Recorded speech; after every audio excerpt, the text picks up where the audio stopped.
여러분, 오늘도 이렇게 함께 만나 뵙게 되어 참 반갑습니다. 오늘 우리가 함께 나눌 이야기는 어쩌면 인류 역사상 가장 어둡지만 동시에 가장 빛나는 날에 대한 이야기입니다. 바로 마태복음 27장이죠. 생각해 보세요. 한 사람이 죄 없이 고난받고 온갖 조롱과 멸시를 받으면서도 결국 그 고통이 온 인류를 구원하는 길이 되었다는 것을요. 이게 얼마나 놀라운 이야기입니까? 오늘 우리는 예수님께서 빌라도 총독 앞에 서시는 순간부터 십자가 위에서 마지막 숨을 거두시는 그 장엄한 순간까지 그 모든 과정을 함께 걸어가 보려고 합니다. 유다가 은 30냥을 던져버리며 느꼈던 그 참담한 후에 빌라도가 손을 씻으며 느꼈던 그 복잡한 심정, 십자가 아래에서 예수님을 지켜보던 여인들의 눈물, 그리고 예수님께서 돌아가시는 순간 일어난 놀라운 일들까지 마치 그 자리에 함께 있었던 것처럼 우리의 마음으로 느끼고 깨달을 수 있도록 차근차근 살펴보겠습니다. 자, 그럼 이제 함께 그날로 돌아가 볼까요? 새벽이 밝아오고 있었습니다. 하지만 그날의 새벽은 여느 날과 달랐어요. 어둠이 가시고 빛이 오는 평범한 아침이 아니라 오히려 더 깊은 어둠이 시작되는 그런 아침이었거든요. 대제사장들과 백성의 장로들이 모두 모여서 예수님을 죽이려고 모의를 했습니다. 밤새도록 불법적인 재판을 진행했던 그들은 이제 마지막 단계를 실행에 옮기려 했죠. 그들은 예수님을 결박하여 끌고 가서 총독 빌라도에게 넘겼습니다. 여러분, 이 장면을 상상해 보세요. 예수님께서는 밤새 한숨도 주무시지 못하시고 온갖 모욕과 구타를 당하셨습니다. 침을 뱉고 뺨을 때리고 조롱하는 사람들 틈에서 밤을 지새우신 거예요. 얼굴은 상처투성이었을 테고 몸은 지쳐 있었겠죠. 하지만 그 모든 고통 속에서도 예수님은 묵묵히 하나님 아버지의 뜻을 따르고 계셨습니다. 그런데 바로 그때 한 사람이 급하게 달려왔어요. 누구였을까요? 바로 유다였습니다. 예수님을 배신하고 은 30냥을 받았던 그 유다 말이에요. 유다는 예수님께서 사형 선고를 받으신 것을 보고 나서야 자기가 무슨 일을 저질렀는지 깨달았습니다. 후회가 밀려왔어요. 가슴이 찢어지는 것 같았죠. 내가 뭐 하는 짓인가 하는 생각에 견딜 수가 없었던 겁니다. 그는 급히 대제사장들과 장로들에게 달려갔어요. 그리고 외쳤습니다. 내가 죄 없는 피를 팔았으니 죄를 범했도다. 여러분, 이 말 속에 담긴 유다의 심정을 느껴보셨나요? 이건 단순한 후회가 아니었어요. 영혼이 찢어지는 듯한 고통이었습니다. 자기가 3년 동안 따랐던 선생님을, 그렇게 사랑으로 대해주셨던 스승님을 돈 몇 푼에 팔아넘긴 거잖아요. 하지만 대제사장들과 장로들의 반응은 너무나 냉담했습니다. 그것이 우리에게 무슨 상관이냐? 내가 당하라. 얼마나 차가운 말입니까? 자기들이 유다를 사주해서 예수님을 잡았으면서도 이제 와서는 아무 상관없다는 듯이 말하는 거예요. 유다는 은을 성소에 던져넣고 물러가서 스스로 목을 메어 죽고 말았습니다. 참으로 비극적인 최후였죠. 은 30냥이라는 돈이 결국 그의 목숨값이 되어버린 겁니다. 대제사장들은 그 은을 주어서 의논했어요. 이것은 피값이니 성전고에 넣어두는 것이 옳지 않다고 했습니다. 참 아이러니한 상황이에요. 죄 없는 사람을 죽이려고 계획하면서도 그 돈은 성전에 넣으면 안 된다고 하니 말이죠. 겉으로는 율법을 지키는 척하면서 실제로는 가장 큰 죄를 짓고 있었던 겁니다. 결국 그들은 그 돈으로 토기장이의 밭을 사서 나그네의 묘지로 삼았습니다. 그래서 그 밭이 오늘날까지 피밭이라고 불리게 되었죠. 이 모든 일이 선지자 예레미야를 통하여 하신 말씀을 이루려 함이었습니다. 그들이 그 가격 매겨진 자, 곧 이스라엘 자손 중에서 가격 매긴 자의 가격, 곧 은 30냥을 가지고 토기장이의 밭값으로 주었으니 이는 주께서 내게 명하신 바와 같으니라. 자, 이제 장면이 바뀝니다. 예수님께서 총독 빌라도 앞에 서 계십니다. 빌라도는 로마 제국이 보낸 유대 지방의 총독이었어요. 권력자였죠. 그는 예수님을 보고 물었습니다. 내가 유대인의 왕이냐? 예수님께서 대답하셨어요. 내 말이 옳도다. 그렇다고 하신 거죠. 그런데 신기한 일이 일어났습니다. 대제사장들과 장로들이 예수님을 고발하는데 예수님께서는 아무 대답도 하지 않으셨어요. 한마디 변명도 해명도 없으셨죠. 빌라도가 이상하게 여겨 물었습니다. 내가 듣지 못하느냐? 그들이 얼마나 많은 것으로 너를 고발하는가?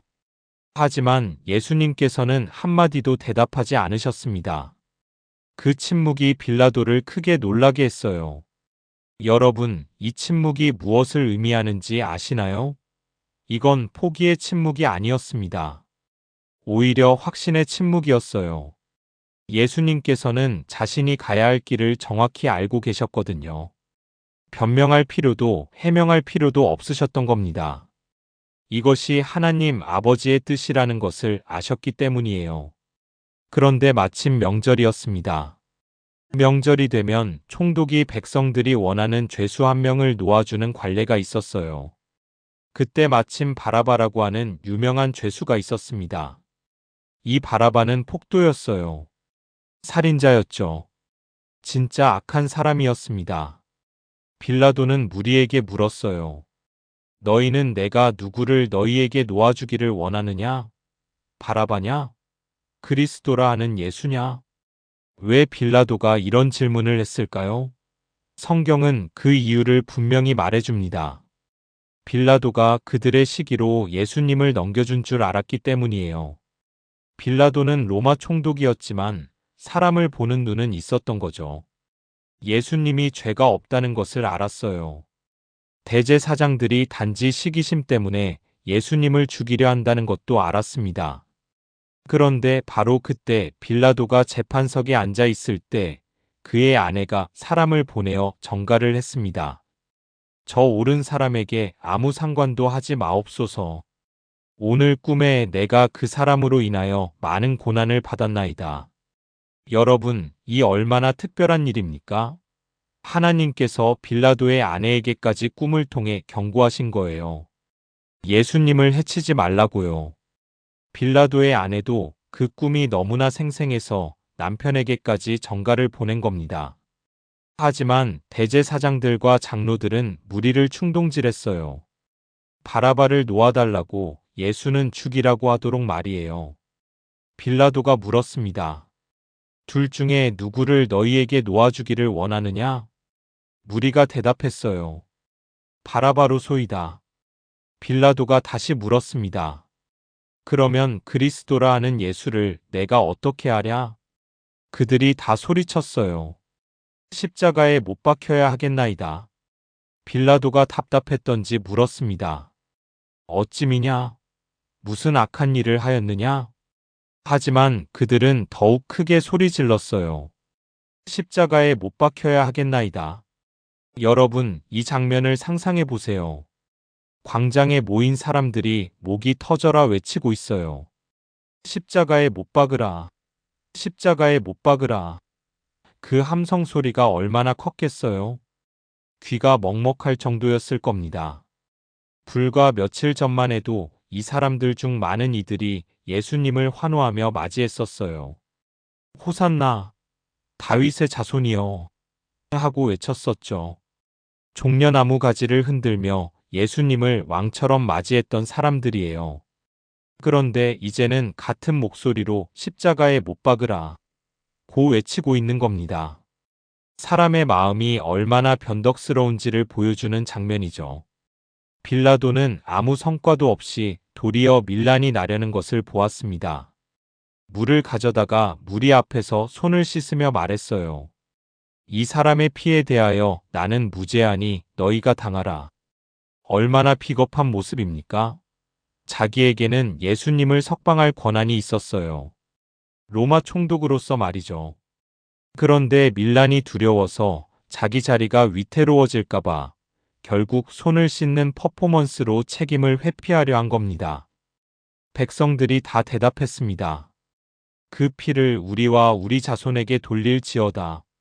참으로 무서운 말이에요. 자기들이 무슨 말을 하는지도 모르고 한 이 말이 나중에 얼마나 큰 결과를 가져왔는지 모릅니다.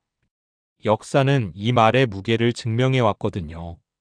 이에 빌라도가 바라바는 놓아주고 예수님을 채찍질하고 나서 십자가에 못 박히게 넘겨주었습니다. 총독의 군인들이 예수님을 데리고 관정 안으로 들어가서 온 군대를 모았어요.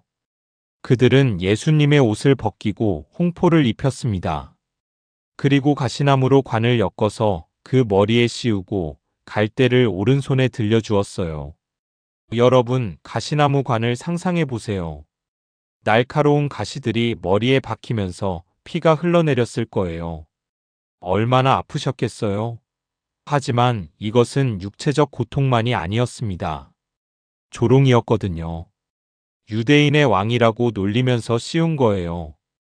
군인들은 예수님 앞에 무릎을 꿇고 조롱했습니다. 유대인의 왕이여 평안할지어다 하면서 말이에요. 그리고 예수님께 침을 뱉고 갈대를 빼앗아 그 머리를 치는 거예요. 얼마나 잔인한 일입니까? 무고한 사람을, 아무 죄도 없는 사람을 이렇게 대하다니요. 게다가 예수님은 그들을 위해서도 십자가에 가시려는 분이셨는데 말이에요. 군인들은 예수님을 희롱한 뒤에 홍포를 벗기고 도로 자기 옷을 입히고는 십자가에 못 박으려고 끌고 나갔습니다. 길을 가는데 시몬이라는 구레네 사람을 만났어요. 군인들은 그를 억지로 붙들어 예수님의 십자가를 치고 가게 했습니다. 예수님께서 워낙 약해지셨던 거예요. 밤새 고문을 받으시고 채찍질을 당하시고 피를 많이 흘리셔서 십자가를 지실 힘이 없으셨던 겁니다. 골고다라는 곳, 해골이라는 뜻의 그곳에 이르렀습니다. 군인들이 쓸개 탄 포도주를 예수님께 드렸어요. 이건 고통을 덜어주는 음료였거든요. 마취제 같은 거였죠. 그런데 예수님께서는 맛보시고 마시려 하지 않으셨어요. 왜 그러셨을까요? 예수님께서는 정신이 온전히 깨어있는 상태로 이 모든 고통을 감당하시려 하신 거예요. 우리의 죄 때문에 받으시는 그 형벌을 단 한순간도 놓치지 않으시려고요. 그들이 예수님을 십자가에 못 박았습니다. 손과 발에 큰 못을 박아서 나무 십자가에 달아놓은 거예요. 상상해 보세요. 그 고통이 얼마나 컸겠어요? 십자가형은 로마 제국의 가장 잔인한 사형 방법이었습니다. 못이 박힌 상처의 고통도 엄청났지만 더 큰 고통은 숨을 쉬는 것 자체가 고통이었다는 거예요. 몸을 위로 밀어 올려야 숨을 쉴 수 있는데 그럴 때마다 손과 발의 상처가 더 벌어지고 찢어지거든요. 군인들은 예수님의 옷을 나누어 가졌어요. 제비를 뽑아서 말이죠. 이것도 예언의 성취였습니다. 시편 22편에 그들이 내 옷을 나누며 내 겉옷을 제비 뽑나이다라고 기록된 그대로였어요. 군인들은 거기 앉아서 예수님을 지켰습니다. 그리고 예수님의 머리 위에 이는 유대인의 왕 예수라고 쓴 죄패를 붙여놓았어요. 예수님과 함께 강도 두 사람도 십자가에 못 박혔습니다. 하나는 우편에, 하나는 좌편에 말이에요. 예수님께서 죄인들 사이에 계셨던 거죠. 이것도 예언의 성취였어요. 이사야 선지자가 그가 범죄자 중 하나로 헤아림을 받았다고 한 말씀 그대로였습니다. 지나가는 사람들이 예수님을 모욕하고 조롱했어요. 머리를 흔들며 말했죠. 성전을 헐고 사흘에 짓는 자여, 내가 만일 하나님의 아들이거든 자기를 구원하고 십자가에서 내려오라. 대제사장들과 서기관들과 장로들도 함께 조롱했습니다. 그가 남은 구원하였으되 자기는 구원할 수 없도다. 그가 이스라엘의 왕이로다. 지금 십자가에서 내려올지어다. 그리하면 우리가 믿겠노라. 여러분, 이 말 속에 담긴 아이러니를 보셨나요? 자기는 구원할 수 없도다라고 그들이 조롱했지만 사실은 예수님께서 자기 자신을 구원하지 않으셨기 때문에 우리가 구원받을 수 있게 된 거예요. 예수님께서 십자가에서 내려오실 수 있으셨을까요? 물론이에요. 언제든지 가능하셨죠. 천사들을 부르실 수도 있으셨고, 기적으로 내려오실 수도 있으셨어요. 하지만 그러지 않으신 거예요. 우리를 사랑하셨기 때문에 우리를 구원하시기 위해서 끝까지 그 십자가에 달려 계셨던 겁니다. 그들은 계속 조롱했어요. 그가 하나님을 신뢰하니 하나님이 원하시면 이제 그를 구원하실지라. 그의 말이 나는 하나님의 아들이라 하였도다. 함께 십자가에 못 박힌 강도들도 똑같이 욕했습니다. 처음에는 두 강도 모두 예수님을 욕했거든요. 그런데 여섯째 시각부터 온 땅에 어둠이 임했어요. 대낮인데 갑자기 어두워진 거예요. 그리고 아홉째 시각까지 3시간 동안 계속 어둠이 계속되었습니다. 이 어둠은 자연적인 현상이 아니었어요. 하늘이 슬퍼하고 있었던 거죠. 창조주께서 피조물에게 죽임을 당하시는 순간이었으니까요. 온 우주가 비통해하고 있었던 겁니다. 아홉째 시각에 예수님께서 크게 소리 지르셨습니다. 엘리 엘리 라마 사박다니. 이것은 나의 하나님, 나의 하나님, 어찌하여 나를 버리셨나이까? 라는 뜻이에요. 여러분, 이 말씀이 무엇을 의미하는지 아시나요? 예수님께서는 이 순간 하나님 아버지와 단절되는 경험을 하신 거예요. 왜 그러셨을까요? 우리의 죄를 짊어지셨기 때문입니다. 거룩하신 하나님은 죄를 보실 수 없으세요. 예수님께서 우리의 모든 죄를 대신 짊어지시는 순간 아버지 하나님께서 돌아서신 거예요. 예수님은 생전 처음으로 아버지와의 단절을 경험하셨던 겁니다. 태어나서 한 번도 아버지와 떨어져 본 적이 없으신 분이, 늘 아버지와 하나 되어 계셨던 분이 그 순간만큼은 아버지의 얼굴을 볼 수 없으셨어요. 이것이 예수님께서 받으신 가장 큰 고통이었을지도 몰라요. 육체적 고통보다 더 깊은 영적인 고통이었던 거죠. 거기 섰던 사람들 중 몇몇이 이 말을 듣고 오해했어요. 이 사람이 엘리야를 부른다고 했습니다. 그들 중 한 사람이 곧 달려가서 해면에 신 포도주를 적셔 갈대에 꿰어 예수님께 마시게 했어요. 그런데 다른 사람들은 말했습니다. 가만두라. 엘리야가 와서 그를 구원하나 보자. 예수님께서 다시 크게 소리 지르시고 영혼이 떠나가셨습니다.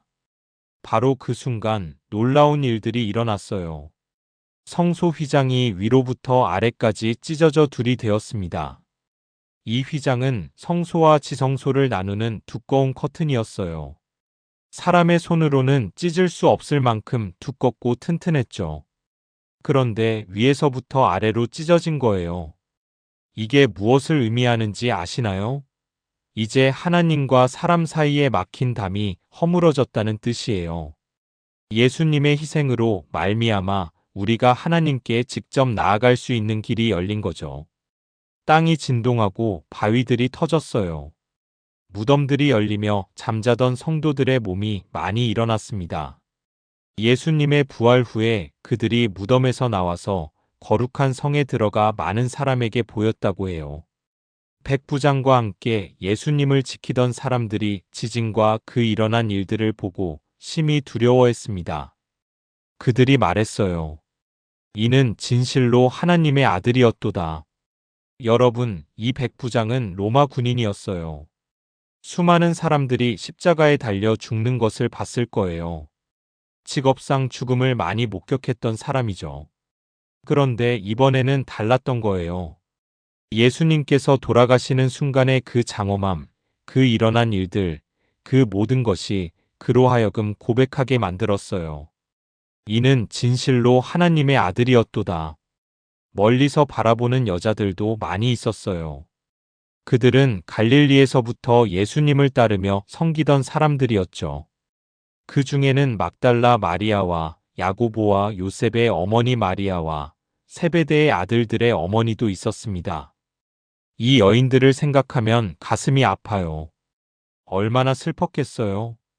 자기들이 사랑하고 따르던 선생님이, 아들처럼 여기던 예수님이 십자가에 달려 돌아가시는 걸 지켜봐야 했으니까요.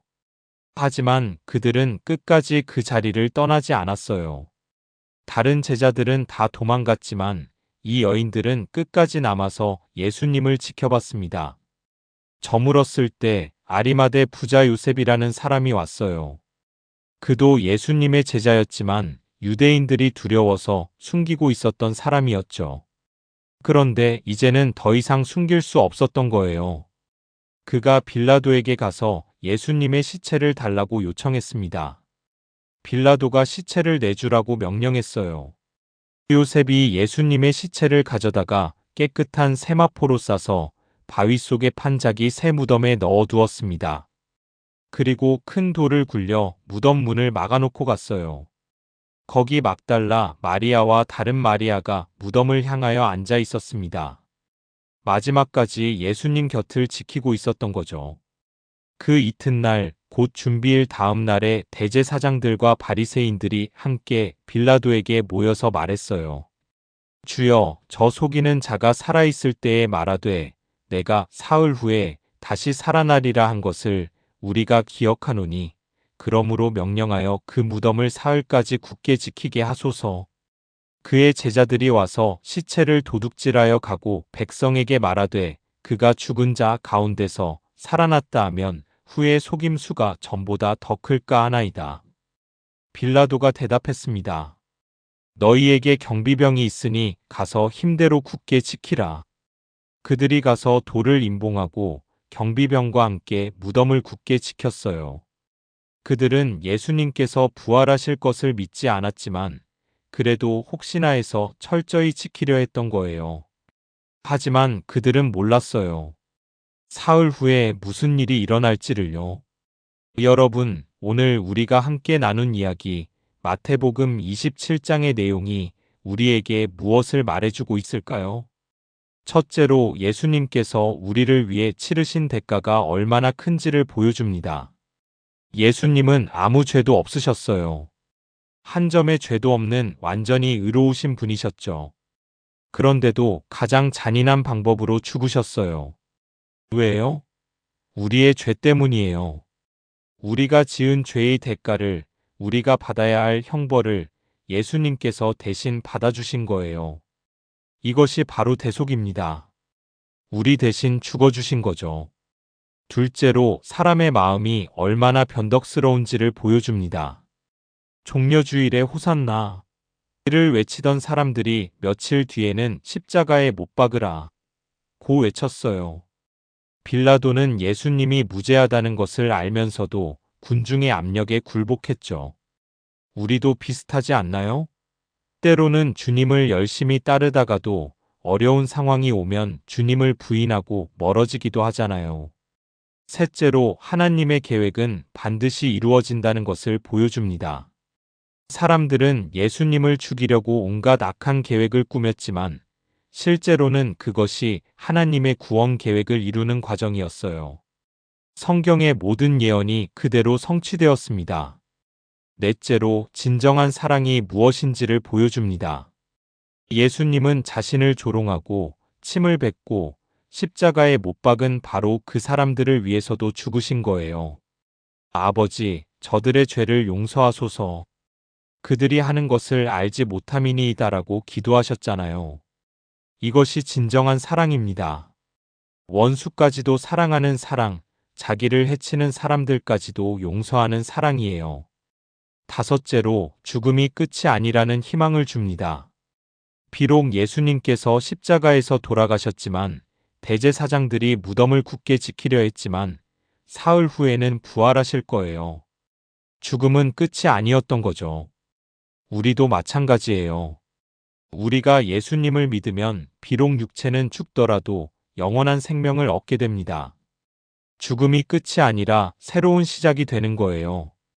여러분, 오늘 이 이야기를 들으시면서 어떤 생각이 드셨나요? 2000년 전 골고다 언덕에서 일어난 일이지만 그것은 바로 우리를 위한 일이었어요. 예수님께서 그 고통을 견디신 이유는 단 하나, 우리를 사랑하셨기 때문입니다. 우리를 구원하시기 위해서였어요. 우리는 이 사랑을 받을 자격이 없었어요. 우리가 뭐 대단한 사람들이었나요? 아니에요. 우리도 죄인이었어요. 하지만 예수님께서는 그런 우리를 위해 목숨을 내어놓으신 거예요. 이 얼마나 놀라운 은혜입니까? 이 얼마나 큰 사랑입니까? 오늘 우리가 이 이야기를 들으면서 예수님의 십자가를 다시 한번 마음에 새기는 시간이 되었기를 바랍니다. 그리고 이 사랑에 감사하며 우리도 다른 사람들을 사랑하며 살아가는 사람들이 되기를 소망합니다. 예수님께서 우리를 용서하신 것처럼 우리도 다른 사람들을 용서하며 살아가요. 예수님께서 우리를 사랑하신 것처럼 우리도 다른 사람들을 사랑하며 살아가요. 그것이 바로 십자가의 사랑을 받은 사람들이 살아야 할 모습이니까요. 오늘도 이렇게 함께 하나님의 말씀을 나눌 수 있어서 참 감사했습니다. 여러분이 이 영상을 통해 은혜 받으셨다면 구독 버튼을 눌러주세요. 그리고 좋아요도 눌러주시면 정말 큰 힘이 됩니다. 알림 설정까지 해두시면 새로운 영상이 올라올 때마다 바로 보실 수 있어요. 여러분의 생각이나 느낀 점을 댓글로 나눠주시면 함께 은혜를 나누는 좋은 시간이 될 것 같아요. 다음 시간에도 더욱 은혜로운 말씀으로 찾아뵙겠습니다. 늘 건강하시고 하나님의 사랑 안에서 평안하시길 기도합니다. 감사합니다.